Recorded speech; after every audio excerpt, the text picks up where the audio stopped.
فاعوذ باللہ من الشیطان الرجیم بسم اللہ الرحمن الرحیم یا ایہا الذین آمنوا ادخلوا فی السلم کافہ ولا تتبعوا خطوات الشیطان انہ لکم عدو مبین صدق اللہ مولانا العظیم اللہم صلی علی سیدنا و مولانا محمد وعلی آل سیدنا و مولانا محمد وبارک وسلم۔ محترم بزرگوں اور دوستوں، عزیز ساتھیوں، میں نے جو قرآن کریم کی آیت تلاوت کی، اس آیت کریمہ کے اندر اللہ رب العزت نے ایمان والوں کو خطاب کرتے ہوئے ارشاد فرمایا کہ ایمان والو، تم اسلام کے اندر پورے کے پورے داخل ہو جاؤ اور شیطان کے نقش قدم کی پیروی مت کرو، اس کے پیچھے مت چلو۔ میرے بزرگوں، سب سے پہلے سوچنے کی بات یہ ہے کہ قرآن کریم کی اس آیت کے اندر اللہ رب العزت نے ان الفاظ کے ساتھ ایمان والوں کو خطاب کیا کہ اے ایمان والو، تم اسلام میں پورے کے پورے داخل ہو جاؤ۔ خطاب کس سے کیا جا رہا ہے؟ جو ایمان لا چکے ہیں، جو کلمہ طیبہ اور کلمہ شہادت پر اپنے اعتقاد کا اظہار کر چکے ہیں، ان سے کہا جا رہا ہے کہ اسلام کے اندر پورے کے پورے داخل ہو جاؤ۔ اب سوچنے کی بات یہ ہے کہ جو ایمان کے اندر داخل ہو چکے ہیں، پھر ان سے کہا جا رہا ہے اسلام میں داخل ہو جاؤ، اس کا کیا مطلب ہے؟ وہ تو پہلے سے ہی اسلام کے اندر داخل ہے، وہ تو پہلے سے ہی کلمہ طیبہ کا اقرار کر چکا ہے، پھر اسلام لانے کا مطلب کیا ہوا؟ ظاہراً ہم میں سے ہر ایک اس بات کو جانتا ہے کہ ایمان اور اسلام ایک ہی چیز ہے۔ جو آدمی ایمان کے اندر داخل ہو گیا، وہ اسلام میں بھی داخل ہو گیا۔ لیکن قرآن کریم کی اس آیت سے یہ بات سمجھ میں آتی ہے کہ ایمان کچھ اور چیز ہے اور اسلام کچھ اور چیز ہے۔ اب وہ کیا ہے، اس کو سمجھنے کی ضرورت ہے۔ تو سب سے پہلی بات یہ ہے کہ اسلام کہتے کس کو ہے؟ کس لیے اللہ رب العزت ایمان والوں کو اسلام میں داخل ہونے کی دعوت دے رہا ہے؟ اس سے کیا مراد ہے؟ اس کا مطلب کیا ہے؟ تو یاد رکھیں، اسلام عربی زبان کا لفظ ہے۔ اسلام کے معنی آتے ہیں کسی کے سامنے اپنی گردن جھکا دینا، یعنی اپنے سے زیادہ طاقت والے کے سامنے اپنا سر تسلیم خم کر دینا، اپنے آپ کو اس کا تابع بنا لینا کہ جیسا وہ کہے اس کے مطابق انسان کرے، اس کو اسلام کہا جاتا ہے۔ اب مطلب یہ ہوا کہ اگر آدمی کلمہ طیبہ پڑھ کر کے اللہ رب العزت کی وحدانیت، رسول اللہ کی رسالت اور یوم آخرت پر ایمان لے آتا ہے، تو یہ چیزیں اسلام میں داخل ہونے کے لیے کافی نہیں ہیں، بلکہ اسلام میں داخل اس وقت انسان ہوگا جب کلمہ طیبہ کا اقرار کرنے کے بعد اپنے آپ کو اللہ کے حکم کے سامنے اور رسول اللہ کی تعلیم کے آگے جھکا دے کہ اللہ کا جو حکم ہے میری زندگی اس حکم کے خلاف نہیں گزرے گی، رسول اللہ کی جو تعلیمات ہیں میری زندگی ان تعلیمات کے خلاف نہیں گزرے گی، اللہ کے نبی جو راستہ بتا کر کے گئے اس راستے کے خلاف میری زندگی نہیں چلے گی۔ اگر انسان اس بات کا تہیہ کر لے اور اپنے آپ کو اللہ کے حکم کا تابع بنا لے تب کہا جائے گا یہ اسلام میں داخل ہو گیا۔ آج ہم میں سے ہر ایک اس بات کو سوچے کہ ہم نے کلمہ طیبہ پڑھ کر کے اپنے آپ کو ایمان کے اندر داخل کر لیا، ہم نے اللہ کی وحدانیت کا اقرار کیا، رسول اللہ کی رسالت کو مانا، یوم آخرت کے اوپر ایمان رکھا، لیکن اگر ہماری زندگیوں کو دیکھا جائے تو ہماری زندگی اللہ کے احکامات کے خلاف گزر رہی ہے، ہماری زندگی رسول اللہ کی تعلیمات کے خلاف گزر رہی ہے۔ اللہ کے نبی جو راستہ بتا کر کے گئے تھے آج ایک مسلمان اس راستے سے کٹ کر کے زندگی گزار رہا ہے، تو بتائیے ہم مومن کامل ہوئے یا نہیں؟ ہم مسلمان کامل نہیں ہوئے، صرف نام کے مسلمان دنیا کے اندر ہیں۔ اس لیے کہتے آج دعائیں قبول نہیں ہوتی، آج مسلمان پریشان ہے، لیکن مسلمان اپنی زندگی کو نہیں دیکھتا کہ اس کی زندگی کس ڈگر کے اوپر چل رہی ہے۔ آپ نے حضرت ابراہیم علیہ السلام کا واقعہ سنا ہوگا۔ اللہ رب العزت نے خواب میں حکم دیا تھا اپنے بیٹے کو ذبح کرنے کا۔ حضرت ابراہیم علیہ السلام اللہ کا حکم ملتے ہی اپنے لخت جگر کو لے کر کے اللہ کے نام پر ذبح کرنے کے لیے تیار ہو گئے اور اپنے بیٹے اسماعیل کی گردن کے اوپر چھری چلاتے۔ اگر ہم میں سے کوئی ہوتا تو سوچتا کہ میں اس کو اللہ کے نام پر کیسے ذبح کر دوں، یہ تو میرے بڑھاپے کا سہارا ہے۔ حضرت ابراہیم علیہ السلام بھی یہ سوچ سکتے تھے کہ اللہ نے مجھے بڑھاپے کی حالت میں اولاد دی، بڑی تمناؤں اور دعاؤں کے بعد بیٹا عطا کیا، میں اس کو کیسے اللہ کے نام پر ذبح کر دوں؟ لیکن انہوں نے نہیں سوچا، اللہ کا حکم آ گیا تو فوراً اپنے بیٹے کو جس کو بڑی دعاؤں کے ساتھ مانگا تھا، جس کو بڑھاپے کی عمر میں اللہ سے مانگا تھا، اس بیٹے کو اللہ کے نام پر ذبح کرنے کے لیے تیار ہو گئے۔ تو اللہ نے کیا لفظ استعمال کیا؟ فَلَمَّا أَسْلَمَا وَتَلَّهُ لِلْجَبِينِ، کہ جب دونوں کے دونوں اسلام میں داخل ہو گئے۔ کیا مطلب؟ یعنی دونوں نے اپنے آپ کو ہمارے حکم کے تابع کر دیا کہ اللہ کا حکم آ گیا تو سب کچھ قربان ہیں، اللہ کا حکم آ گیا تو ہم اپنی عقل کو نہیں دوڑا سکتے کہ اس حکم کے اندر تو ہمیں کوئی مصلحت اور فائدہ دکھائی نہیں دیتا، کچھ نہیں، اللہ نے کہہ دیا تو ہمیں کرنا ہے۔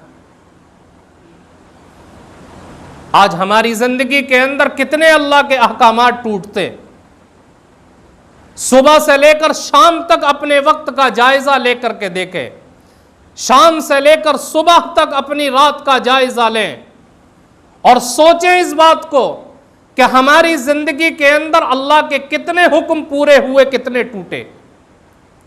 اس 24 گھنٹے کی زندگی کے اندر ہماری زندگی کا کتنا حصہ رسول اللہ کی تعلیمات کے مطابق گزرا اور کتنا حصہ اللہ کے نبی کی تعلیمات کے خلاف گزرا ہے۔ ہم سوچیں اس بات کو تو اس نتیجے پر ہم پہنچیں گے کہ ہماری زندگی کا اکثر حصہ اللہ کے احکامات کو توڑنے میں گزر جاتا ہے۔ نہ نمازوں کا اہتمام ہے، نہ دیگر عبادات کا اہتمام ہے، نہ ہمارے عقائد درست ہیں، نہ ہمارے معاملات درست ہیں، نہ ہماری معاشرت اچھی ہے، نہ ہمارے اخلاق اچھے ہیں، تو یاد رکھیں ہم کبھی بھی مومن کامل نہیں ہو سکتے۔ صحابہ کرام کی زندگیوں کو دیکھیں تو اللہ کے نبی علیہ الصلاۃ والسلام نے صحابہ کی تربیت اس انداز میں کی تھی کہ اللہ کا کوئی بھی حکم، شریعت کا کوئی بھی حکم زندگی کے اندر ٹوٹنا نہیں چاہیے، چاہے اس کی وجہ سے کتنی فضیلت کی چیز کیوں نہ چھٹ جائے۔ ایک واقعہ سناتا ہوں۔ ایک صحابی ہیں حضرت حذیفہ ابن الیمان رضی اللہ تعالیٰ عنہ، یہ بڑے اونچے درجے کے صحابی ہیں، اللہ کے نبی صلی اللہ علیہ وسلم کے رازدار بھی تھے۔ اللہ کے نبی نے بہت سارے راز کی باتیں ان کو بتا رکھی تھی۔ جب حضرت حذیفہ اور ان کے والد حضرت یمان رضی اللہ تعالیٰ عنہ اسلام میں داخل ہوئے، کلمہ پڑھ کر کے مسلمان ہوئے، تو مسلمان ہونے کے بعد دونوں باپ بیٹے مدینہ طیبہ اللہ کے نبی صلی اللہ علیہ وسلم سے ملاقات کے لیے گئے۔ اب راستے میں جا رہے ہیں تو ابو جہل اور اس کا لشکر جو اللہ کے نبی سے لڑنے کے لیے جا رہا تھا ان سے ملاقات ہو گئی۔ ابو جہل نے پوچھا حضرت حذیفہ سے کہاں جا رہے ہو؟ کہنے لگے مدینہ طیبہ جا رہے ہیں اللہ کے نبی سے ملنے کے لیے۔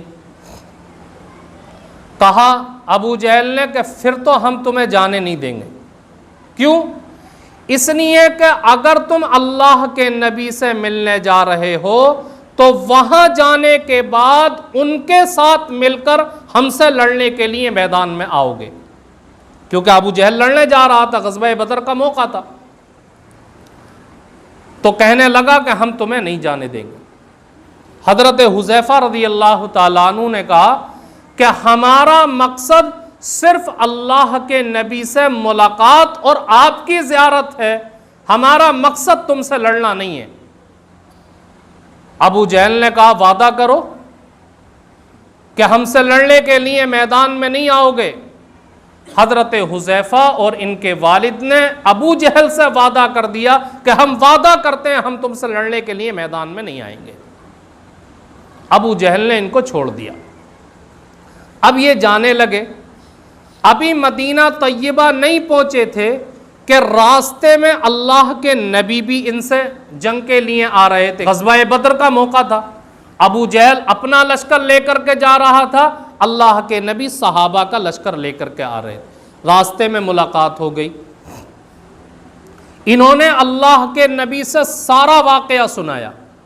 اللہ کے نبی، ابو جہل نے ہمیں پکڑ لیا تھا اور ہم سے اس بات کا عہد اور وعدہ لیا ہے کہ اگر تم ہم سے لڑنے کے لیے نہیں آؤ گے تو ہم تمہیں جانے دیں گے۔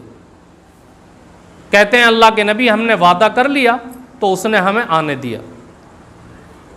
اب غزوہ بدر کا موقع ہے اور غزوہ بدر بڑا عظیم الشان غزوہ تھا۔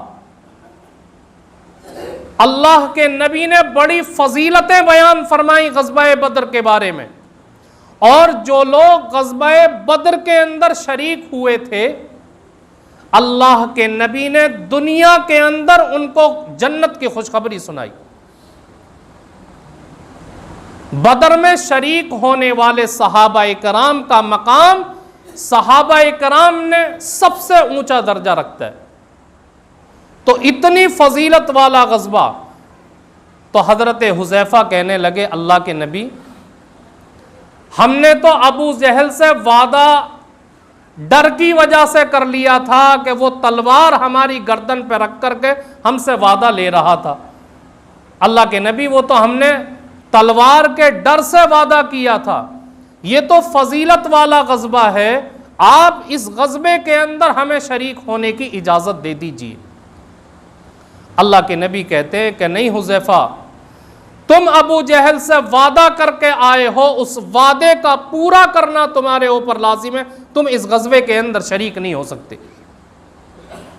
میرے بزرگوں اندازہ لگائیے، غزوہ بدر کے اندر ایک ایک آدمی کی جان کی قیمت تھی، کیونکہ صحابہ کرام کی تعداد 313 ہے اور صحابہ کرام کے پاس 70 اونٹ ہیں، 2 گھوڑے ہیں، 8 تلواریں ہیں،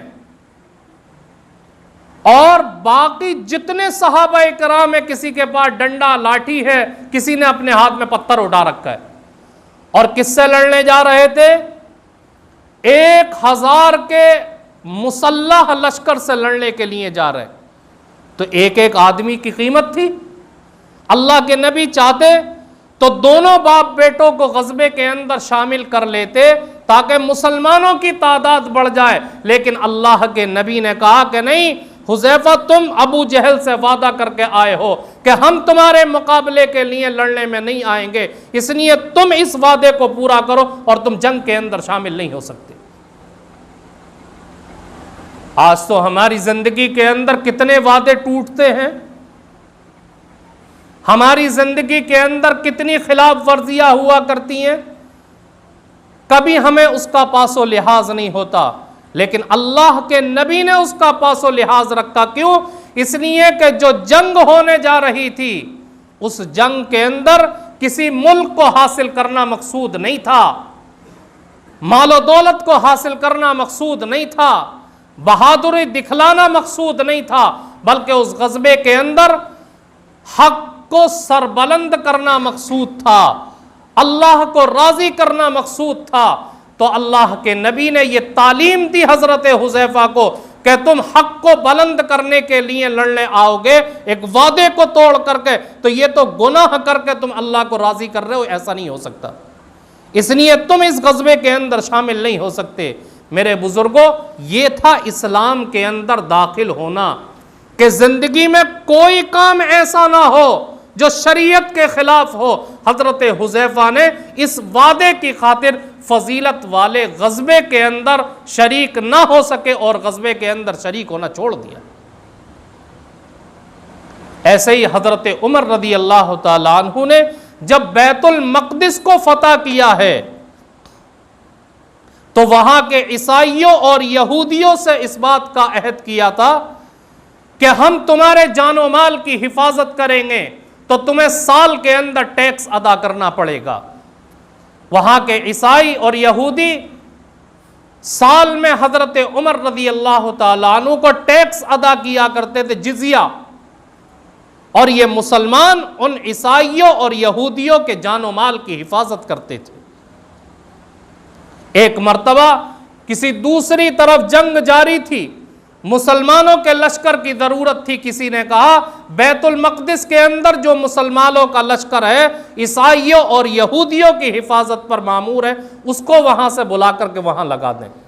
حضرت عمر رضی اللہ تعالیٰ عنہ نے کہا ٹھیک ہے، لیکن اس لشکر کو ہٹانے سے پہلے تمام عیسائیوں اور یہودیوں کو جمع کیا اور کہا ہم نے تم سے عہد کیا تھا تمہارے جان و مال کی حفاظت کرنے کا، لیکن آج مسلمانوں کے لشکر کو دوسری جگہ جانے کی ضرورت ہے، اس لیے ہم اب تمہاری حفاظت نہیں کر پائیں گے، تم خود اپنے جان و مال کی حفاظت کرو، اور تم نے جو ٹیکس ادا کیا تھا جان و مال کی حفاظت کے لیے ہم وہ ٹیکس تمہیں واپس کر دیں گے۔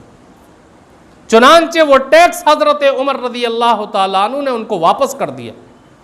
آج تو ہمارے پاس کسی کا کوئی روپیہ آ جائے واپس کرنے کی نیت ہی نہیں ہوتی، لیکن ان کی زندگی کا ہر عمل اسلام کے موافق تھا، اور زندگی کے اندر ہر چیز کے اندر اس بات کی خواہش تھی کہ ہماری زندگی اسلام کے احکامات کے مطابق گزرنی چاہیے، اس لیے ان کو مومن کامل اور مسلمان کامل کہا گیا، اور اللہ نے ہر میدان کے اندر ان کو فتح نصیب فرمائی۔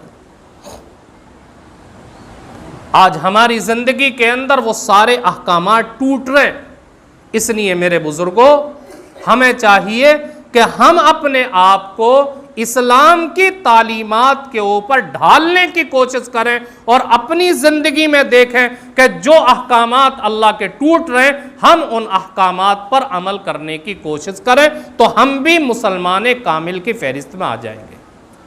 ورنہ یاد رکھیں اگر اسی طریقے سے احکامات ٹوٹتے رہے، اللہ کے نبی کی تعلیمات کی خلاف ورزی ہوتی رہی، ہم لوگوں کے حقوق کو پامال کرتے رہے، لوگوں کو تکلیف اپنے عمل سے پہنچاتے رہے، تو ہماری زندگی کے اندر جو نامہ اعمال کے اندر نیکیوں کا ذخیرہ ہے، کل قیامت کے دن وہ بھی سارا کا سارا لٹ جائے گا۔ اللہ کے نبی علیہ الصلاۃ والسلام نے صحابہ کرام سے ایک مرتبہ معلوم کیا کہ تم میں سب سے بڑا مفلس کون ہے؟ صحابہ نے کہا اللہ کے نبی ہم تو یہ سمجھتے ہیں کہ جس کے پاس روپیہ پیسہ نہ ہو وہ سب سے بڑا مفلس اور غریب ہے۔ اللہ کے نبی نے کہا کہ وہ سب سے بڑا مفلس اور غریب نہیں ہے۔ صحابہ نے پوچھا پھر کون ہے؟ آپ نے فرمایا سب سے بڑا مفلس اور غریب وہ انسان ہے جو کل قیامت کے دن اللہ کے سامنے اس حال میں حاضر ہوگا کہ اس کے نامہ اعمال کے اندر بہت ساری نمازیں ہوں گی، بہت سارے روزے ہوں گے، بہت زیادہ عبادات کا ثواب ہوگا، لیکن دنیا کے اندر لوگوں کو تکلیف پہنچا کر کے آیا ہے، لوگوں کو ستا کر کے آیا ہے، دنیا کے اندر گناہ اور ظلم کر کے آیا ہے، تو کل قیامت کے دن جن کے حقوق مارے ہیں وہ سارے کے سارے جمع ہو جائیں گے اور اللہ سے کہیں گے مولا کریم یہ ہمارا حق مار کر کے آیا، اس سے ہمارا حق دلائیے۔ اب وہاں پر روپیہ پیسہ تو چلتا نہیں، اللہ کے یہاں کی جو کرنسی ہے انسان کی نیکیاں ہیں، تو کسی کے حق کے بدلے اس کی نمازیں دے دی جائیں گی، کسی کے حق کے بدلے اس کے روزے دے دیے جائیں گے، کسی کے حق کے بدلے اس کی نفلی عبادات دے دی جائیں گی۔ اس طریقے سے تمام عبادات ان لوگوں پر تقسیم کر دی جائے گی جن کے حقوق مار کر کے آیا۔ پھر بھی کچھ لوگ کھڑے ہوں گے اللہ ہمارا حق ابھی باقی ہے، تو اللہ رب العزت کہے گا پھر ان کے گناہوں کو اس کے اوپر لاد دو۔ اللہ کے نبی نے فرمایا کہ یہ سب سے بڑا مفلس ہے جو بہت زیادہ نیکیاں لے کر کے آیا تھا لیکن لوگوں کے حقوق مار کے آیا، ساری نیکیاں لٹ گئیں۔ اس لیے میرے بزرگوں آج ہماری زندگی کے اندر اسلام کے خلاف باتیں ہیں، اسلام کے احکامات کی خلاف ورزیاں ہیں، ہم لوگوں کے حقوق بھی مارتے ہیں، لوگوں کے دل کو تکلیف بھی پہنچاتے ہیں، ہمارے عمل سے لوگوں کو تکلیف بھی ہوتی ہے اور بہت زیادہ اللہ کے احکامات ٹوٹتے ہیں، تو کل قیامت کے دن ہمارا کیا بنے گا؟ ہر آدمی اس بارے میں خود سوچ سکتا ہے۔ اس لیے اس کو چاہیے کہ اپنے آپ کو اللہ کے نبی کی تعلیمات کے مطابق ڈھالنے کی کوشش کرے تاکہ وہ کامل مسلمان بن سکے اور پورا کا پورا اسلام میں داخل ہونے والا بن سکے۔ اس لیے اللہ نے کہا اے ایمان والو تم پورے کے پورے اسلام میں داخل ہو جاؤ اور شیطان کے نقش قدم پر مت چلو۔